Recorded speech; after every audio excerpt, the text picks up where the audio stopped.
Hello and welcome to Fearless Business. My name is David Osijenyi and I'm your host for this show. Now we continue with our December reflections with one goal: to align our marketplace assignments with what God has in mind. We also want to be intentional in preparing for a different 2026 from the year that has gone by. Now, in September of 2025, we hosted our friend from the Pearl of Africa in Uganda, Noah Baalessanvu. Noah Baalessanvu is a multi-techpreneur with interest in 7 companies. He is a church leader, an advisor at governmental levels, and he is a husband, a father, and he's impacting all way around. Now, Noah broke down powerful money principles that we all need before stepping into the new year. He boldly declared that business people make the best pastors. Can you imagine? And then we went further to unpack how proper financial management will actually directly impact how your business operates, your business success, as well as your marketplace assignment. Now, he also emphasized that there's an importance of training and discipling and equipping your people, not just managing them, if you want better results from them. Here are some of the scenes from those episodes. And when we did a search, it was one of the first digital forensics businesses or firms in East Africa. Wow. Shaping that. Yeah. I'm picking a few things as you're speaking, Pastor Noah. One is what seemed like adversity. Well, someone would have lived in the fact, oh, we are in exile, we are not even at home, this is not working for us. That would have been enough to put you down.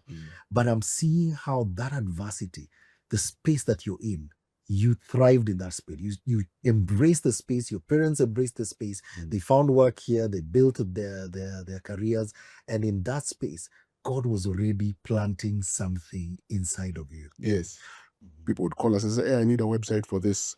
I need a system that does this. I need a system that does this. So we found ourselves, diverging from what the main mission was, but using the same skills to do other things. And we did pretty well. I mean, we kept, and it started becoming the main source of income, and so it was burst out of survival to try and make ends meet.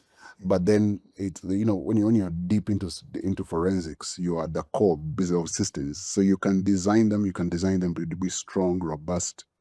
And so we started building systems. I remember at some point we had to catch ourselves and it's like, but wait, are we a digital forensics business? So to try and solve that, we started another business called Telesoft to do the software work while computer forensics would remain with the forensics work.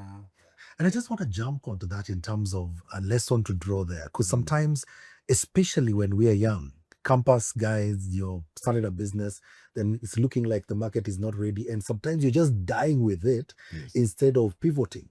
And just not very long ago, by the way, I found myself wondering to myself, this thing that I've been doing for so long, is it really the thing?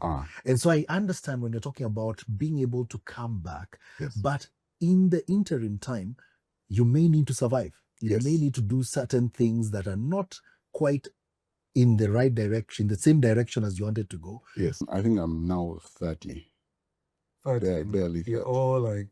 And already... 30 shillings. Yeah. North of. Yeah. That's a lot of money. There's that story is so close. It's so close. It's so close. You're feeling it?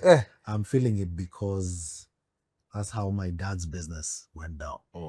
Because he started what we now know as helping people sell, buy stocks in the stock market. Till then, you couldn't have bought stocks if you didn't have 100,000 Kenya shillings. Yes. And as you're relating your story, I just remember his journey. And I was like, wow, where you find yourself in this situation. And People's money. And people's money. And not just any people, believers' money. Believers' money. And they trusted you because of the faith. Because of the faith, And so I got to see that there's also the ugly side, which is a lesson learned about, poverty and being a slave to mammon, the spirit of money. Because, the tongue-talking, Bible-preaching believers who gave you their money became totally different. Yeah. And it came when the money got lost. Oh, And yes. money People comes could with see people. the hold Yes. it had on people. Oh, yes. But then anyway, we started that painful journey of paying people back little by little. So since I still had these other businesses, whatever money we would get, I would be paying off people slowly by slowly. How are you living? So at the time, well, so what we did, my wife and I, because she's the one who had a more stable job, would live off her salary. And so that would be the thing that takes us through the month. And I remember driving down to talk to my pastor, Apostle Mose, and who had been with me all through that journey, encouraging and praying for me. And just said, no, sit here. So in his office, he told me, yeah, sit here for now. So for a period of about 3 months, I was co-sharing a desk. Wow. You worked from your pastor's worked from office. your pastor's office. What a pastor. Good shepherding. What a What a pastor. Because now you have no office of your Yeah. own. Yeah. What a person! Who does that anyway? I mean, who does that? Where do you find such a relationship? And it's like, knowing, understand what you're going through. You sit here, breathe, and so for about 3 months, I would sit there, would pray together every Friday, and that was such a big boost. Yeah. To just getting my head above the water. Yeah. And getting hope again. I believe that if you want to kill a man, kill his ability to dream. If you kill a man's ability to dream, you've killed here. But as long as he can remain dreaming, as long as he can remain hopeful that tomorrow has a better outcome than today, he'll be willing to fight. Yeah. But the minute that thing dies, but So number one, don't switch off your phone. don't Address your creditors. Have you talked to them? The Bible verses that talk about that. Yeah. Proverbs, Yeah. take yourself like a deer who has been caught. Just take yourself there and have a conversation. Have conversations. I promise I'll pay. For you, tithe is a big thing. For him, it might not be a thing. For you, tithe is a principle. It's not made for him. So you've not taught him. Wow. You've not taught him the thing that is a principle to you. And so he's So as an entrepreneur, you understand. You understand want it. to tithe You for a want tithe, company, but the people but your don't. team don't understand that. And so that And there's a principle right there because I feel sometimes we're expecting so much from our people, but we have not taught them. Yeah. We've not taught them our culture. We've not taught them Exactly. what we believe in. We've not taught them our values. So Yeah. they have no clue. Yeah. You can't have an expectation of something you're not taught. Yeah. Wow. You can't have an expectation of something you're not taught. I love that. And so that then caused me to think like I need to figure out a way to get the people that I'm at work to understand the things that I'm going through in School of Practical Business. So I started a huddle or discipleship group, which we called Leadership and Development, in short LD, Leadership and Discipleship, LD. And so I just invited different people in the organization. This is within your business. Within the business, yes. So It was voluntary or compulsory? voluntary. Okay. Let's I hear can't this. speak for the people, but in my view, it was You gave them voluntary. a choice. It was a- Whether they felt they had a choice or not, but you gave them a choice. Yeah. So I invited them. It's like, oh, please, there's this thing that I'm doing. Join and let's take this journey together. Yeah. And so what I did was that everything I'm learning, I teach. So what I learn on Friday, I teach on the next Wednesday for 3 hours. What assignments I'm doing, they do. The books I'm reading, they read. The synopsis I'm writing, they write. Wow. So I'm basically Basically, immersing whatever was inputted into you, exactly, you then went and then put put into them. Yes, And it speaks into a really powerful principle about learning. yes. That as you're teaching, You whatever you're learning, better you get understand. better understand. Exactly. And because I'm teaching and applying, Yes. and I'm taking people on that journey, we could see changes in the business even after a few months. Wow. Because many of the people who joined are from other departments, which are led by other business partners of mine. And so they'd come to me as like, there's something that you're doing with these people that I'm starting to see benefits. One of the people who was on my discipleship group had never spoken with her father for about 10 years. Wow. And so when I was doing that honor series, it was an assignment. Don't come to the next class if you have not honored your parents. So she went and she came crying in the next class. It's like, I have spoken to my father and I had never spoken to him in 10 years. oof. So you're not, and so you'd ask, where's the business value in that? It's like, if people are thriving, if people in your business are thriving, your business will thrive. So I think what's really curious for me is you're not even teaching them about come to work early.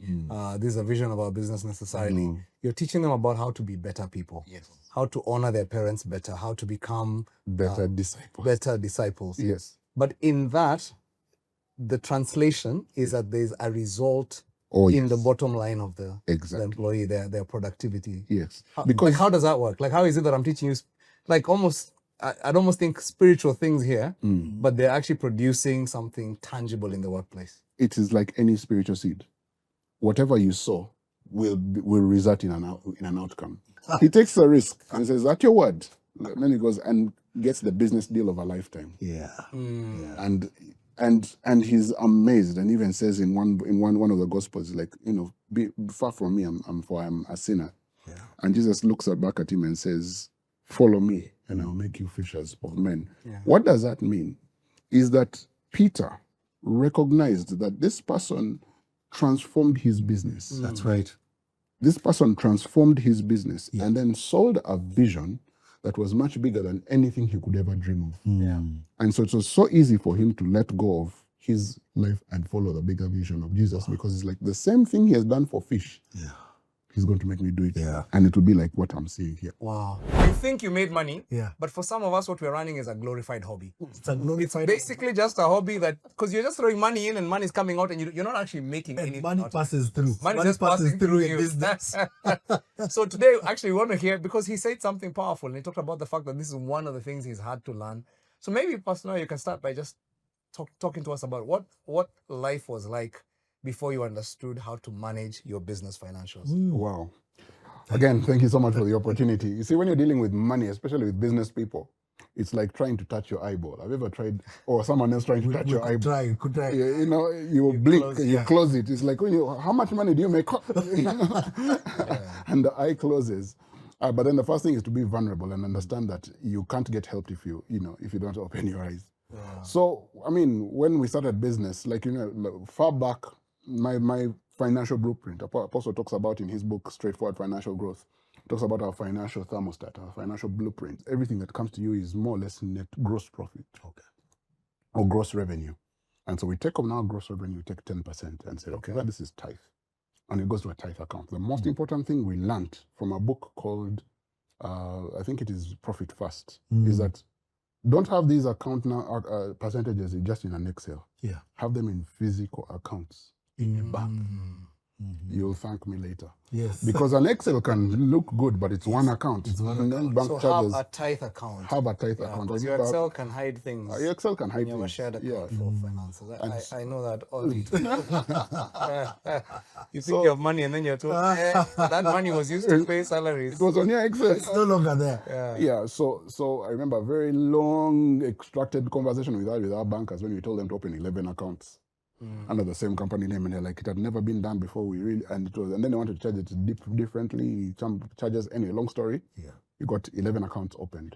So your tithe account, that money goes straight.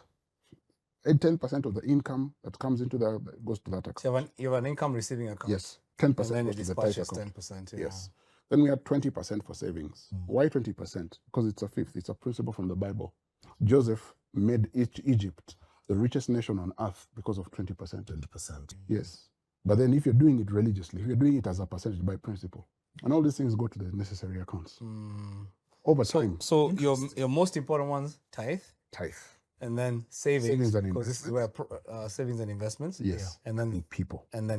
Yes. And then the rest now. The rest of the 50%, you adjust the percentages as according to your industry. Fast moving consumer good, you're a factory, and you have cost of goods sold, what we call COGS. So you have to factor your cost of goods sold, and then what you look at is your gross profit. Yeah. And then from your gross profit, you can start taking out your tithe. Yes. Oh. Well, I'm just curious if you have some examples how this has worked for your business. Yes. So practically. Yeah. So I'll give you maybe two if we have time for that. So one of it was debt. So back in 2019. In 2018, we were, remember we are breaking emerging technologies. Yeah. One of those emerging technologies is blockchain and crypto, which is very controversial. And so we hosted a very large conference in 2018, brought 33 countries, 1,000 delegates to Kampala to talk about blockchain and crypto. It was flagged off by the president. It was a huge success. Amazing. And so now we were asked to do the next one, 2019. Because title sponsors lined up themselves, and it was going to be an amazing event. But a week to the event, a title sponsor pulled out. Wow. And so, again, going back to the basics of the word, you then understand you have to think systems. And so one of the ways in which, when we started to think about this is through School of Practical Business, but then also understanding that you need to have a predictable pattern through which things happen. Yeah. I was having a conversation earlier with Pastor M, and I was saying, one of the things I look doing in my pastime, yes, sometimes I have pastime, is to You actually do have pastime. I wouldn't call it pastime, but it's now intentional times. Yes, I watch yes. documentaries on YouTube about car assembly. Very boring videos. They have no soundtrack. It's just machines moving, and they are hours long. And you'd wonder what's happening. But then I find it fascinating. And like, for example, if you take any car, let's say a Mercedes-Benz, one of the at the pinnacle of human engineering, and they churn out hundreds of thousands of Mercedes-Benzes that perform on the Autobahn when you're driving it at 260 kph flawlessly, and you don't feel anything. But then you go and realize, you look at the people assembling the car, and none of them has a degree. Some of them are college dropouts. So how do you trust college dropouts to put together a marvel of engineering to perform consistently for 20 years? In East Africa, we buy cars secondhand, mostly. Yes. So if you're buying a car that has done 10 years, 15 years on the road, somewhere else, but you drive it as though it is new. Yeah. You're not thinking that this part could fall off. You're not thinking, at all. How do you build a car that it can go to multiple markets and perform so well? Yeah. So many years later. With people who are not qualified to do it. Wow. And the answer is systems. A system allows novices to perform like professionals consistently. We get jittery about, and we fear, and also we're bad experiences. Huh? I remember when we used to be in production, one of the things that we did is we were creating pilots for TV programs in those early days. Because back in the days in Kenya, it's the state media house that produced all their programs. Right. But now we were in the place where digital media had come in, and there was a potential now to actually create programs that were not as expensive. Yeah. So we came up with several great options, did some pilots. And I mean, it was a common story. It wasn't our story alone, but you pitch, you sit down with some guys, pitch it. They tell you, okay, we're going to think about it. And then, no kidding, 3 weeks later, 6 weeks later, you find your program on TV. Different name, but it's the same concept, same guys, you know? Yeah. So, I mean, it wasn't, when I shared this with peers in the industry, it was like, that was common, you know? So I think it was just that horror story of I tried to share, I tried to get partners, and then then you got swindled. Yeah, and I mean, I'm not saying that it doesn't happen. But then again, you're not going to run out of ideas unless you don't believe in God. True.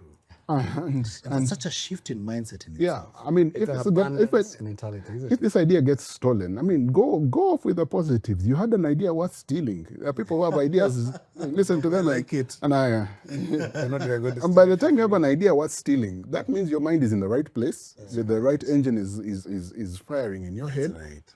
Keep it running. Keep it running. Don't let it die with just that one idea. There is more where that came from. Awesome. I hope we have whet your appetite to rewatch these episodes and actually take time with your notebook and a pen to write down some of the action steps coming out of it. Here are some takeouts I have for you. Consider signing up for the Faith-Driven Entrepreneur course.